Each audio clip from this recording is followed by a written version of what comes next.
Greetings, ladies and gentlemen. Fringlish here with Forgotten Games with your Commander of the Week. Today's Commander, Biehn. Holy shit, there is absolutely no lore on this guy. Biehn is a smooth-talking minstrel and a thief. A charmer by nature with a smile as sweet as his voice. As the leader of a local thieves guild, he personally distracts the audience while his men lift the pockets of his patrons. Seeing as a trick like this won't likely work in the same place twice, we probably have to consider local to be an area consisting out of multiple small townships or a large city, where there are many taverns to work your tricks. Most likely one of the large cities of Westeros, such as Fairmarket, Old Town or Lannisport. The surname Biehn, or Biehn, is not known as any noble house, so we can assume that it is either title or more likely one he took for himself. The concept of musicians disguised as thieves or assassins is not a new one to the world of Westeros. The most famous example were those of the Red Wedding, where upon a signal given by Lord Walter Frey of the Twins, several archers disguised as musicians in the gantries started playing the Rains of Castamere before raining arrows down on the unsuspecting wedding party, killing the young wolf Robb Stark and his wife, nearly destroying the entire northern host in the process. Trying to tie Biehn into the lore, we can place him close to the Twins area, around Riverrun during the War of the Five Kings. Considering the fact that he is the leader of the local guild, he must have been from either Seaguard, Saltpans, Maidenpool, or even Riverrun, as the other cities would not have been large enough scale to sustain such a guild. The area, however, also had a plethora of inns, scattered among the many roads in the area, like the Inn at the Crossroads and the Inn of the Kneeling Man. It is possible that Bihn's host were more bandits than just a criminal guild, living in the Riverland area, sort of similar to the Brotherhood without banners, although due to the competition, we think he's probably from one of the three main cities. Musicians had a hard time in the Seven Kingdoms, especially around the time of Joffrey. For example, Marillion, who travelled along with Tyrion and Catelyn Stark from the Crossroads Inn at the Eyrie. In the series, when he arrived at King's Landing, he made a somewhat crude limerick about Joffrey's parents, resulting in Sir Ilan Payne cutting his tongue out on the order of Joffrey. This is a bit different than the books, where he actually stayed in the Eyrie as a favourite of Lysa Arryn.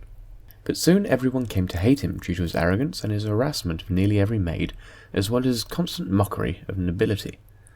After he tried to rape Sansa, he is thrown in the Sky Cell, where he is tortured by Maud. His eyes are plucked out and fingers are cut. Both not the greatest bard tales, and certainly explains why Biehn stuck to the safe profession of organised crime. Of course, when Sir Loras Tyrell took the White, Peter also mentioned to Sansa that a harp can be as dangerous as the sword in the right hands. Biehn proves this by making it equally effective to rid people of their hard-earned gold dragons. You can obtain this commander through only one way, the Westeros Season Pass. Seasons 5 to 8 has medals up for grabs, and most likely he will be available afterwards in the Westeros Pass shop, just like with Barrett.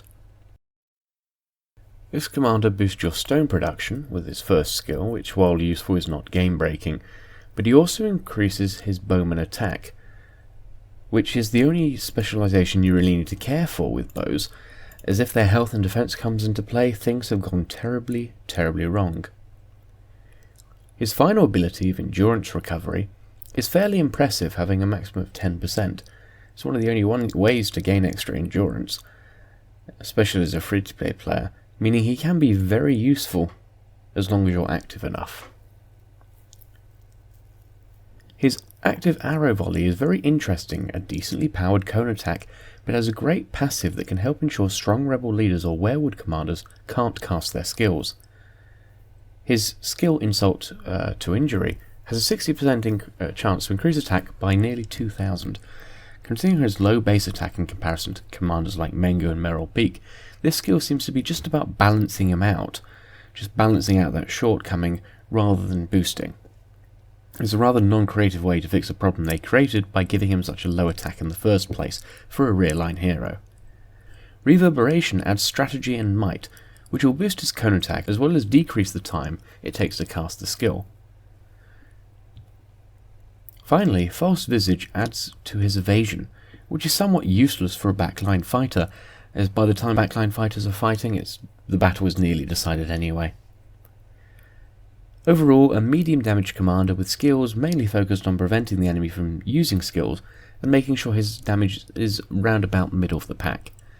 He is slightly beefier than most damage dealers and is best used in the weirwood positioned backline opposite the enemy commander, as he can tank some area of effect attacks that would otherwise destroy some weaker backliners. For friendship, he uses meals as his favourite item, but should be prioritised below Theon, Russell and Haley, as his bonuses aren't great. I hope you enjoyed this Commander of the Week. Please like and subscribe if you have, it really helps us out the channel. Thank you for watching.